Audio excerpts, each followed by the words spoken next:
Hello, thank you for hosting us here. It's a pleasure, Vinay.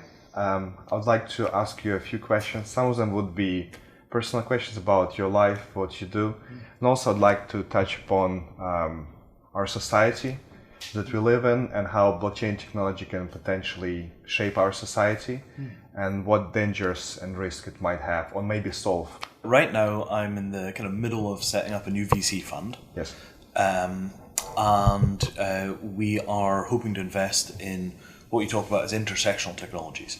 Places where you see, for example, artificial intelligence and virtual reality will have crossing points. Yeah. Or drones might have crossing points with the Internet of Things, for example. So we want to find places where there are areas of technology where there are big platform investments which are being made by lots and lots and lots of companies, like the IoT movement or the VR movement, lots of different investments. And then find places where these large kind of suites kind of come into contact and focus on the bridge building and the interfaces. A very interesting idea. So I can see that you're quite different from other funds which are focusing. So do you have a horizon in mind how your fund is going to be structured and be run? Well, I mean, we want to try and concentrate the risk in the technologies that we're investing in rather than in the fund structure. Okay. So there was a lot of discussion about whether we should do something along the lines of crowd fund and take up some of the slack left by the DAO. Mm-hmm. But my feeling is that if you're making bold bets on new technology, you don't also want to be making bold bets on how you're raising your fund. Yeah. Right. You're basically doubling down on risk. Yes. And I kind of feel like the trick is to take one big risk at a time. So if we were investing in fairly ordinary technology, we might do an exotic fundraise. But if we're investing in very radical technology, we don't want to do an exotic fundraise as well. Although regulators are getting increasingly friendly to things like equity crowdfunding. And at such time as the regulators become fully settled with that, I think that's something we'd be very interested in. It's interesting to know what is your risk approach when you talk to startups and trying to understand their business models. How do you mitigate the risks that every startup intrinsically has? I don't think the right approach is to mitigate the risk, because obviously there are stupid ways of dying, right? You don't want to stand outside in the cold and the rain, and there are just a bunch of dumb things you don't want to do, right? Yes. Like you should know your burn rate, all this kind of stuff. On the other hand, the vast majority of startups are doomed from the beginning, right? They're like those little turtles which are running towards the sea. Yeah. And you know that 1 in 1,000 is going to turn into some kind of enormous world-changing thing. Maybe 5 in 1,000 will turn into billion-dollar companies, but the vast majority of them are going to die on the beach. So really, for most of the startups, death is certain, and doing stupidly risky things as you charge down the beach doesn't increase your risk of death. It only increases your risk of success, right? Because your default state is dead. So I look at this as being largely about having fallback positions, right? The people involved in a startup need to know what happens after the startup fails because it's almost certain the startup will fail. You got a 95% chance of failure, 90% chance of failure. So if you personally know that after it fails, you have a job waiting for you, or you're very employable, or you've got 6 months of money in the bank and you can go do something else, then you can play bold, risky, high-power strategy all the way through the process, and when you finally hit the wall, you go back to whatever plan B was. But yes. What kills most startups is that they are conservative in the ways where they should be radical, and as a result, they don't take enough of the aggressive risks which are required to increase their chance of making it down the beach. So I can see that your risk profile is somewhat different from other risk profiles that you might find here in the UK. Well, I mean, everybody in VC talks about wanting to take risks. But in truth, the vast majority of the people in VC don't understand the technology well enough to have any real feel for the future, right? They're finance people, and finance people are notoriously next to quarter driven. Yes. And you have to get that level right, or you go bankrupt before you've had a chance to change the world. But you could get that level right and still wind up as an SME, which for a VC firm is simply losing money, right? SMEs are more or less a waste of VC time, and batting for the horizon and really trying to shift the world using technology requires people to do things which are very, very risky. Yeah. So I did a lot of reading on VC over maybe the past 5 years because it was obvious that it was a model that was 40 years old, right? It goes back a long, long, long way. Everybody seemed to hate VC, like really hate it. Nobody likes it as an industry. Yes. And that told me that there was something fundamentally wrong in what was happening. And basically what it boils down to is the wrong people are doing VC. Right? There was a point where VC was largely done by tech people that had made a bunch of money and had an excellent intuition for the technology. Yes. Then increasingly they were displaced as it professionalized and finance people came in. And the finance people basically approach VC more or less in the same way that realtors or recruiters approach finding you a house or finding you a hire.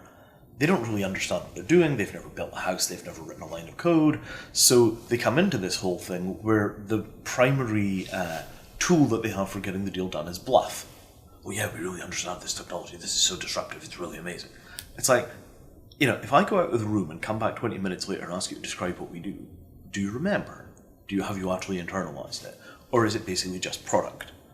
And the thing is that nobody likes buying just product, and nobody likes feeling like they're just product. You want to be working with people that really understand what you're doing.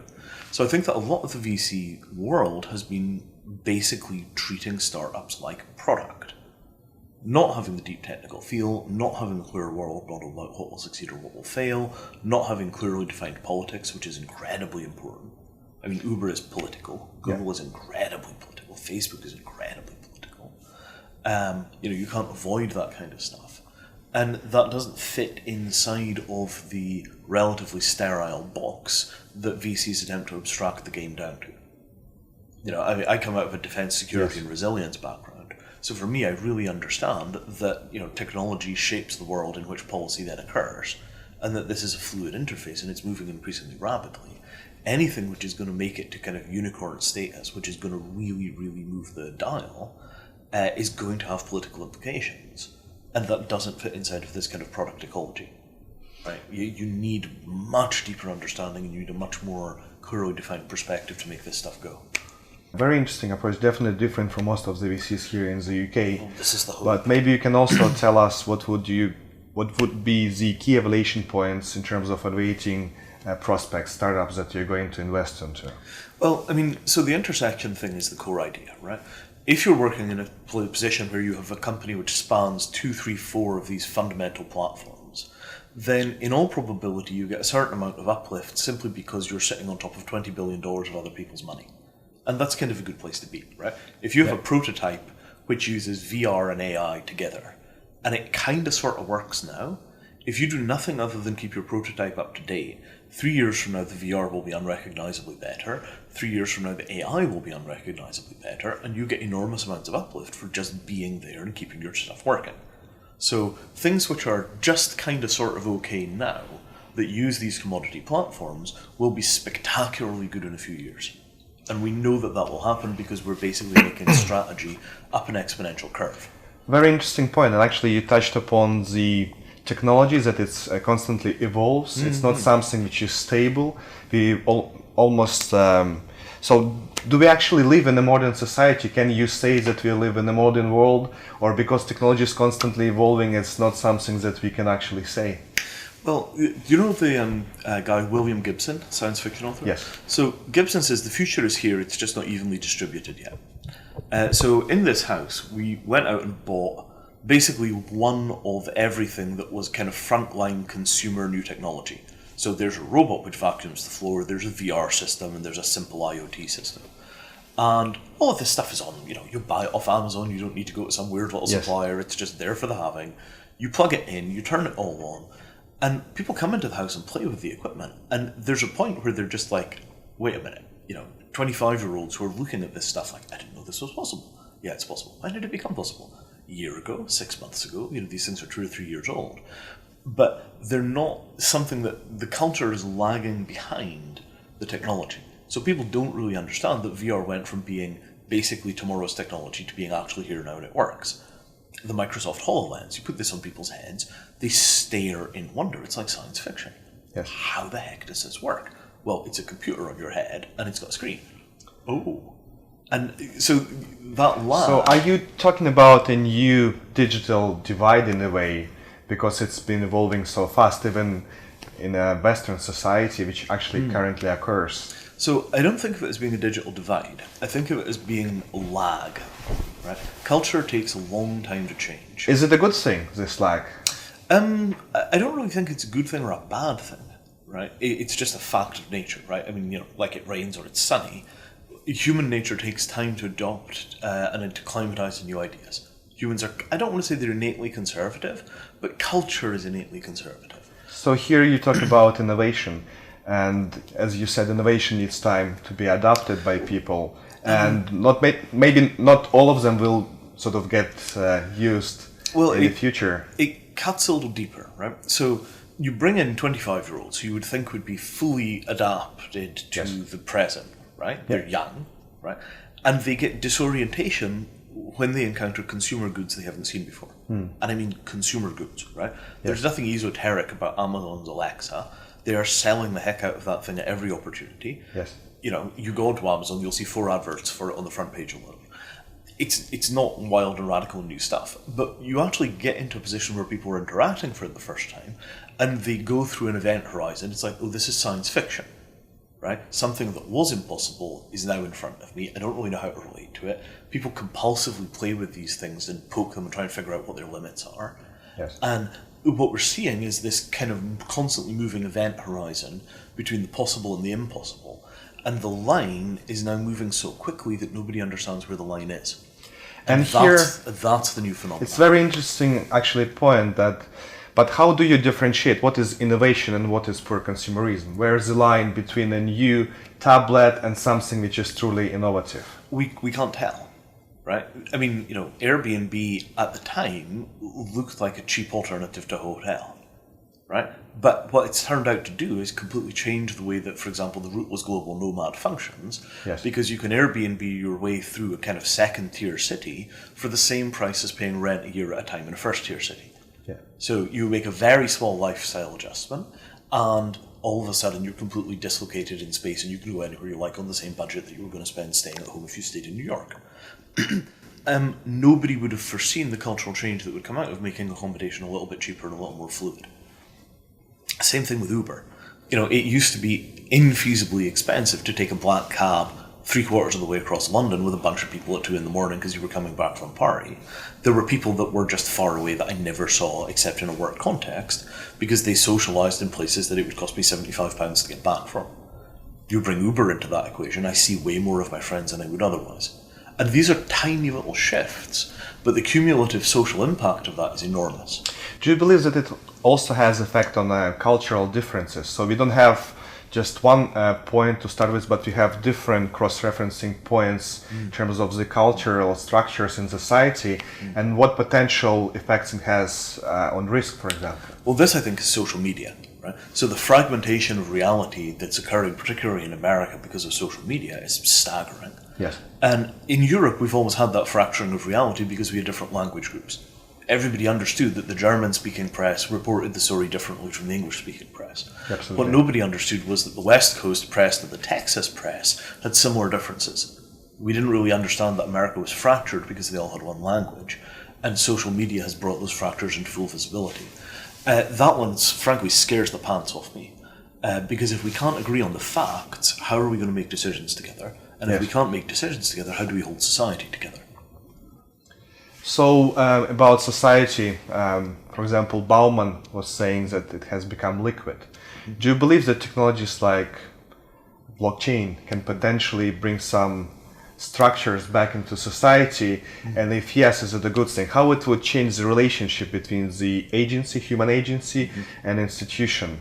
When we're in this position of continual dislocation, we are constantly in a position where we're having to adapt to changes that for previous generations of humans might be once a lifetime.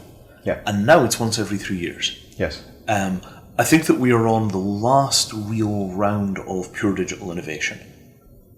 I think we're going to get as far as 1 to 3 global AI companies, and just about every device has an artificial intelligence interface in it, and most of it will be driven by voice.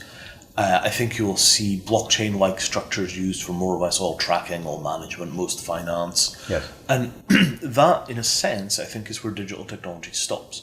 Because the biotech guys are coming right along behind us, and the biotech guys' first trick is going to be that nearly all of the people that are currently in wheelchairs get up and walk. Right? Spinal injuries, fixed. Blindness, fixed. Deafness, fixed. And then their second trick is going to be doubling human lifespan. And I think that you're going to see that within 20 to 30 years. So if we think the cultural dislocations from technology in the digital domain, where it's outside of the body, are weird, wait until we see similar exponential increase in function inside of the body. And the obvious stuff is life extension and healing of physical injury. The non-obvious stuff might leave us completely flabbergasted. And I have no horse in the biotech race. I don't understand biotech. I have no feel for it. I'm a digital guy. Yeah. So I view this as being the last generation in which my class will be the forefront. And I'm going to do as well as I can in that round. I'm going to try and change the world as much as I can in that round. But I'm very aware that 15 years from now, I'm going to be a fossil. Right? I'll be 60 years old. The biotech guys will be changing the world. The digital guys will be completely retro. And I'm going to be a museum piece. And knowing that this is kind of the last round of pure digital innovation, because the digital is practically finished, we can see the point where it reaches its apotheosis and its apex, is very humbling. You know, like, I don't buy the myth that it's going to be computer programming for the win all the way through. We've got one more round of that stuff. It'll take a generation. At the end of that generation, the biotech guys will say, how would you like another 30 years of life, sir? And the digital guys would be like, well, we've got this amazing helmet. And it's going to be like, come on, right? Yes. Where is the cutting edge now? What about social relationship? I mean, in terms of duality of human agency in institution, do you believe that actually in the future it would be less socially constructed? Because the objective truth would be out there, maybe stored somewhere on the blockchain, so human agents would be less powerful in constructing their own reality. So I used to say, I don't fear the state. I fear that the state will collapse before we have a meaningful alternative. Can you name a competent institution that operates in Europe or America? Yes. The Singaporean government is a competent institution. All the people that I met were incredibly sharp. They worked together in very effective teams. They had a really clear vision of what their jobs were. And dealing with them, it was just like this wall of competence. They never talked about anything other than solving their society's problems, and they were bright, they were efficient, they were diligent. I had never seen anything like it. I didn't think that was possible for government. I had no notion that a state could function that way. And prior to that, I had always thought that this was a myth, that the state was inherently broken. I went there, I saw a state that worked. And you can make your arguments for or against the way that the Singaporeans have done things. But as an example of a genuinely effective 21st century institution, it was the first one that I'd ever had contact with. Because every other institution that I deal with, where I know a bunch of smart people in the institution, the smart people in the institution spend most of their time bitching about how terrible the institution is. We can't get anything done, our hands are tied, the bureaucracy has its own way of doing things, we're 20 years in the past. There's a standard list of complaints that the smart people in institutions have. And in Singapore, what I saw was that smart people in institutions were comfortably and confidently in charge. We have an effective meritocracy, the smart people in charge. We've got enough hierarchy that we can give instructions and get things done. It all works great for us. Do you believe that people will be still in charge of running the country and running the processes behind most of the institutions? Or it will be more automated, more digitalized in the way that we don't have to intervene and make daily decisions about certain things? My belief is that rate of change has destroyed the institution as a structure. Okay. The fact that I've only ever had personal contact with one genuinely effective institution makes me think that basically the institution as a form is dying because of rate of change. And if you can't keep up to date with what's happening, you can't take effective action because you're always acting on models that are 10, 15, 20 years out of date. Yes. Government, right? I mean, bless its black little heart, 4-year electoral democracy is a 300-year-old template. The idea that you vote once every 4 years and that you then send a representative to go and do your bidding, every single thing in our society has changed out of all recognition from 300 years ago, except for the ballot box. And the fact that that process would be completely recognizable to Benjamin Franklin ought to tell us that we're doing something wrong. We should have updated the machinery of democracy every time we got new technology. We should have updated it at telephone, we should have updated it at telegraph, we should have updated it at radio, we should have updated it with the first computer revolution. At every step, we should have updated the machinery of democracy to be the best available solution for the society we had.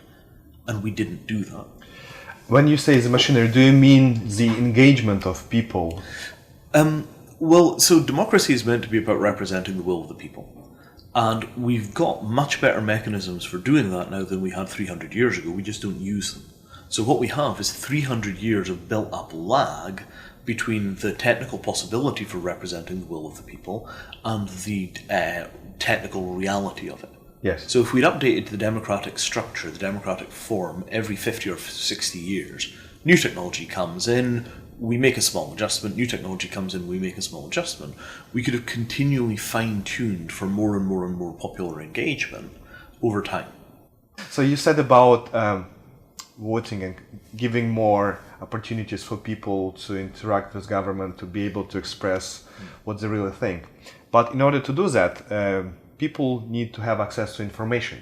And the information and the bias that you have behind information is something which can alter that decision made on the level of population. So how do I avoid that, and how blockchain technology can potentially help us with that? Or maybe there is also risk associated with the blockchain technology as well.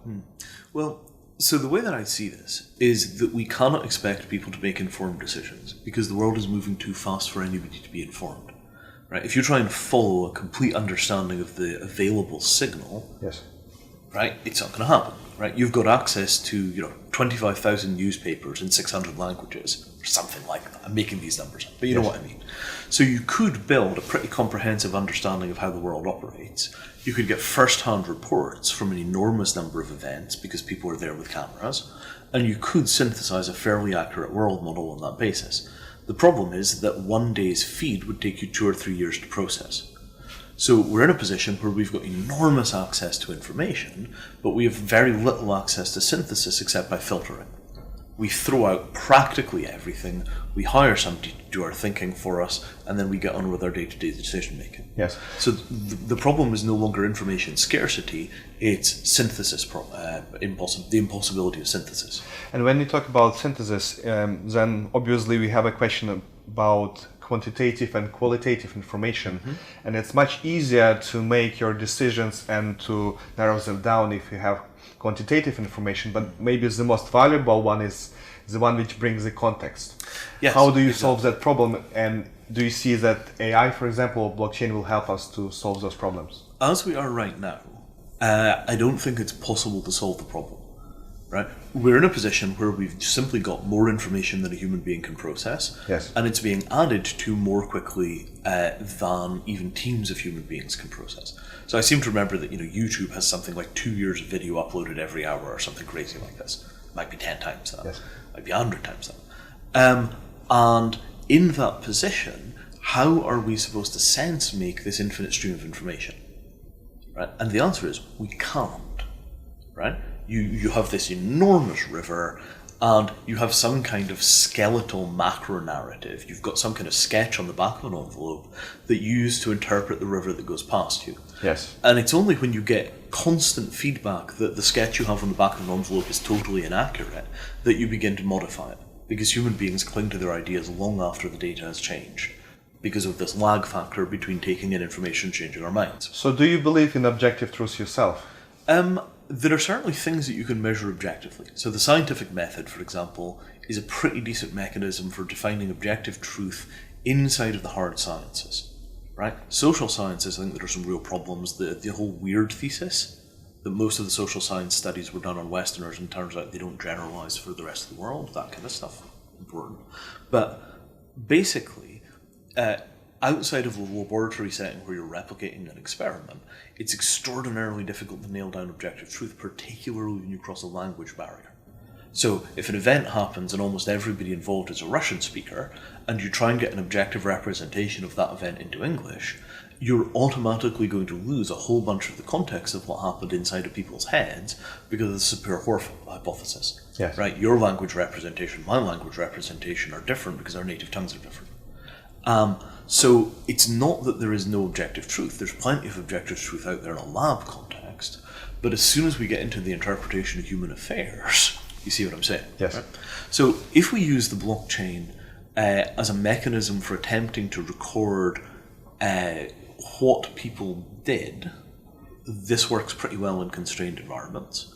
If we use it as a way of recording what people said they thought, this works pretty well. The problems will come when we begin to assume that because the record is permanent, the record is accurate. And I think that there's a lot of room for example, getting political figures to make statements which are recorded in a blockchain and have penalties accorded if reality doesn't behave the way they said it was going to. So you pointed out at a number of problems that our society has and the ways how we can improve. Well, do you believe situations, right? Yes. Because, it's not clear to me, for example, that the death of meaning Yeah. is a bad thing, right?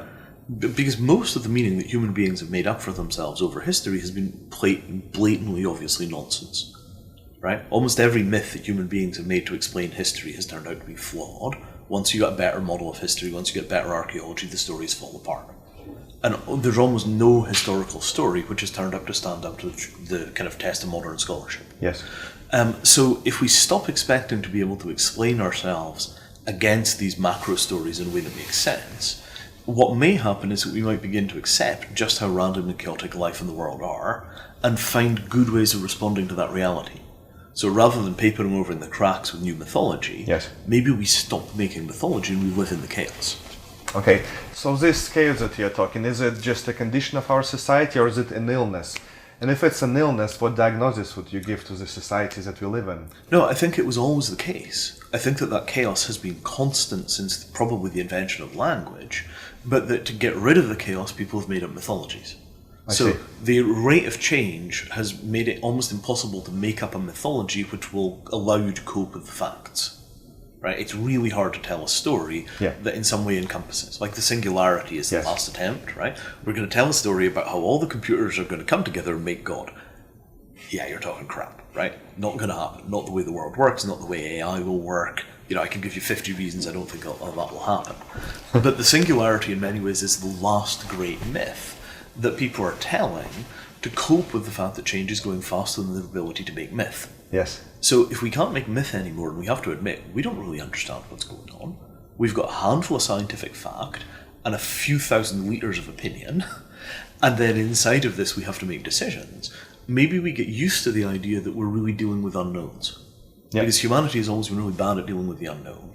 But if we accept that we are always dealing with the unknown, and we are necessarily dealing with the unknown, we might get into a position where we begin to develop real skill in dealing with the unknown. And this to me looks like an abiding path. Right? If society begins to accept, look, we're about 20% confident that this is true, but we have to take action. So we're going to take 20% of the action we would have taken, and we'll see what happens. Yes. You could begin to get into a situation where societies learn how to deal with risk, they learn how to deal with uncertainty, and they learn how to accept change. And to me, this would be like a waking up from history. Like, okay, we accept we don't understand what's happening. We have to continue to act because otherwise we fall behind. Yeah. And we're going to get as much certainty as we can. We're not going to pretend we have more than we have. And then we're going to take graduated action on that basis. That to me would be fundamental learning. That would be a human cultural change that's been coming for I don't know, 10,000 years. Accepting the unknown, not making up a myth to cover the unknown, acting in a proportionate way to our level of uncertainty, and kind of feeling our way forward. That to me would be real progress. Don't you believe that is a part of human evolution anyways, that we are much better at dealing with unknowns than people 100 years ago, for example? Oh, I think it's definitely happening, right? I mean, the general worldwide decline in religious explanations for the world, I think is a really, really good thing. I think in general we've got to wake up from the medieval position. The thing that worries me most, actually, is the erosion of scientific truth by market forces. I mean, if we had managed to keep science relatively clean, we would be in a position where scientific truth would be something we could anchor to. But the increasing tendency, for example, for drug companies to do a ton of different studies and then only publish the ones that show their stuff works, that kind of erosion of the scientific method could leave us with no anchor at all. And that would be a disaster. Because, if we've got a scientific repeatable experiment as an anchor that we can cling to, then we can continue to make progress in a way which has some kind of fundamental realism. Yes. But if market forces, eat science, then we're completely without a rudder, and at that point all that can happen is a crash. Yeah. Interesting. When we talked about innovation, you said that cultural adoption is lagging behind. Mm-hmm. But the same is true for regulatory framework. Do you believe that we have some opportunities there, or it's more of a problem for innovators to have to face those kind of issues? Well, okay, so let's go back to Singapore, right? One of the things that Singapore markets is regulation, right? You bring a new thing to Singapore, we will figure out how to regulate it, we'll keep an eye on you, it'll be fine. The Swiss, they sell regulation. You bring your thing to Switzerland, you explain it to them, they figure out that nobody is being defrauded and that the business is fundamentally sound, albeit a little funny looking. Okay, let's just see how this goes, but if you do something wrong, we're going to feed you into a wood chipper. And that sort of an approach, where regulation is coming up as a service, is something that I'm super interested in. Yes. I'm trying to build a bunch of structures in London that will help us take technologies like blockchain and build out lots and lots and lots of mechanisms for dispute resolution that don't involve regulators, so that when we finally get to the point of regulation, the regulators will have 5 or 10 years of good practice to write regulation from. And those kind of soft approaches, I think, make a ton of sense. And when you talk about those changes, do you believe that we need a multi-stakeholder approach to this? So people from different areas talking about problems that we face and trying to solve them. Who is in the position to solve this, for example? I'm generally very against multi-stakeholder. I used to work in disaster management and contingency planning, and one of the things that I invented when I was working on that was a concept of called the goat rodeo. And a goat rodeo is what happens when you do multi-stakeholder engagement where the stakeholders don't agree on the solution. So if everybody around the table is government, and they don't agree about what's happening, competition is possible. Big powers could squash the lesser powers. You come to an agreement based on force, and then the law gets passed and you go out and do the thing. If you've got multi-stakeholder engagement where you have all of these different kinds of stakeholders, where there's no ability for one group to muscle another group, then if they don't agree about what they're doing, the discourse can go on indefinitely, because all they can do to each other is bore each other and to talk their ears off. So they go round and around and around in the circle, but they never come to a conclusion. So, in general, when you're dealing with an unknown, I think that multi-stakeholder processes simply never terminate, whereas single-stakeholder processes can be resolved by power dynamics. And I think there's a lot to be said for single-stakeholder groups figuring out how to solve the damn problem for themselves, and then using those points of certainty and points of clarity as kind of pins from which you can then hang the rest of the solution. If the banking industry figures out exactly how they're going to regulate blockchain, other industries could then take that as a template. But if you had a multi-industry stakeholder group, they would talk for the next 20 years. So we are talking about a certain group of people setting a direction, maybe for technological development or society in general. And don't you think that that can be a problem in itself? For example, if you have Hexayurt, which is a Turing complete system, and you have programmers who are building a code based on that system, and they're using their own knowledge, and we don't have a multi-stakeholder approach to this, don't you believe that we can potentially run into problems? Well, we've tried to run society on a multi-stakeholder basis for really 50 years, since the 60s. And I would say that it's been more or less universally disastrous. We've eroded the ability of governments to take strong decisions, and as a result, we've wound up with a society which is entirely run by the press, right? Yes. Public opinion, hysteria, craziness. It plays an important component in decision making. It's really messing us up, right? So what I would like to see is massive accountability for failure. So, for example, if you take the processes around the Iraq War, we all know that the Iraq War was sold to the public on the basis of an enormous amount of cooked intelligence, where the elites had decided there was going to be an invasion, and then they got the intelligence services to basically lie to the public about it. The public made it very clear they didn't believe these lies anyway. You got a 2 million person protest in London, the invasion happens, and then it's a complete disaster. Really, that should have been an occasion for firing the entire political class involved in making those decisions, but there was no accountability for failure. So, in terms of straightening out the mess, I think that multi-stakeholder engagement is simply resulting in confusion and an inability to make decisions. What we need is accountability for failure. When you say accountability, do you also mean transparency that comes with accountability? Do we actually have to be transparent in terms of decisions and how that would work? Transparency is very powerful, but it's also very dangerous, because there are certain things where transparency is impossible, And when you try and bring transparency into those areas, what you get is deception. So a good example is medical records. Yes. Doctors often have opinions about patients which the patients would find extremely upsetting, right? So a good example would be mental illness, right? The patient is convinced they are sane, the psychiatrist is fairly convinced that there is something wrong but they can't put their finger on it, they refer to a specialist. Yeah. Right? In that situation, if the patient is in the loop, the patient will receive inferior care. Because rather than the doctor being able to write down what they believe and pass on the full context, the doctor will have to write in coded language which may be misinterpreted on the other end. So there are situations where for your own welfare, the professionals that are on your side have to be able to communicate without your knowledge. And medicine is a very specific example. It's got a whole bunch of agency questions, but the same is true for some branches of government. If you try and run a transparent secret police, you're going to have a secret police which is completely invisible, that does all the stuff that the transparent secret police can't do, and these guys will be completely unaccountable. Yeah. And this is, for example, the problem with the American black budget, which is it appears to be tiered 5 layers deep. It's also about control. How do you control people who control, for example, that kind of situation? Yeah. So my preference is transparency in the areas when transparency is possible, but massive accountability in the areas where it isn't. So if we accept that there is some need for a black state that has to do the stuff to maintain democracy that nobody wants to admit has to be done, you also need the ability to seriously discipline these people when they drop the ball. We trusted you to act behind our backs, you've screwed it up, you're going to the wall.